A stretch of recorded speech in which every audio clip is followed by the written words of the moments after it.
పనిచేస్తా ఉంది. కొంతమందిని ట్రేస్ అవుట్ చేశారు. ఖచ్చితంగా వీళ్ళ మీద కఠిన చర్యలు ఉంటాయి, కఠిన చర్యలు తీసుకుంటాము. ముందు ముందు కూడా ఇట్లాంటి వాటికి ఎవరైనా డేర్ చేస్తే మాత్రం ఖచ్చితంగా వాళ్ళందరికీ కూడా వార్నింగ్ ఇస్తా ఉన్నాము. ఇలాంటివి కనుక ఎవరైనా రిపీట్ చేస్తే ఖచ్చితంగా ఇక మీకు కౌంట్ డౌన్ మొదలైనట్టే. మీకు తగిన గుణపాఠం ఖచ్చితంగా పోలీసులు చెప్తారు. అండ్ ఖచ్చితంగా మేమందరం కూడా వదలము. ఇలా ఎవరైనా ఒడిగట్టాలని గనక ముందడుగేస్తే గనక ఖచ్చితంగా మీరు కఠిన శిక్షలు ఖచ్చితంగా అనుభవిస్తారని చెప్పి మీ అందరికీ కూడా హెచ్చరిస్తూ వారి కుటుంబానికి మా కాండోలెన్సెస్ తెలియజేసుకుంటున్నాం.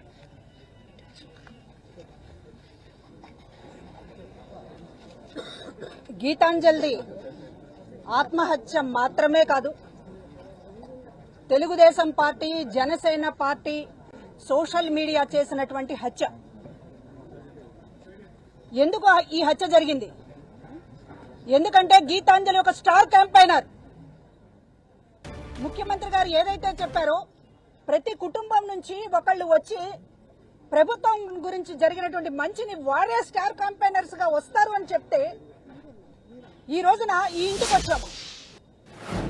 బాధలో ఉన్నారు, కానీ ఆ కుటుంబంలో ప్రతి ఒక్కరూ తమకు జగనన్న ద్వారా అందినటువంటి లబ్ధిని చెప్పేటటువంటి సందర్భం ఇదనేటటువంటి దాంతో చెప్తూ ఉన్నారు. మాకు చేయూత వచ్చింది, మా నాన్నగారికి పెన్షన్ వచ్చింది, మా పిల్లలకి అమ్మఒడి వచ్చింది, ఇంకా ఇళ్ల పట్టా వచ్చింది. అది గీతాంజలి ఆనందం. చేయూత తీసుకున్నారు, పెన్షన్ తీసుకున్నారు, అమ్మఒడి వచ్చింది, దానితో పాటుగా ఇళ్ల పట్టా వచ్చింది, ఎమ్మెల్యే గారి చేతుల మీదుగా ఇచ్చారు, జగనన్న గారే నాకు పంపించారు అనేటటువంటి ఆనందాన్ని వ్యక్తం చేసినందుకు ఈ రోజున ఒక టార్గెట్ గా ఎందుకు చేసుకున్నారంటే ఈ స్టార్ క్యాంపెయినర్లు రాకూడదు. ఇది ఒక కుట్రపూరితంగా జరిగింది, ఆషామాషిగా జరిగింది కాదు.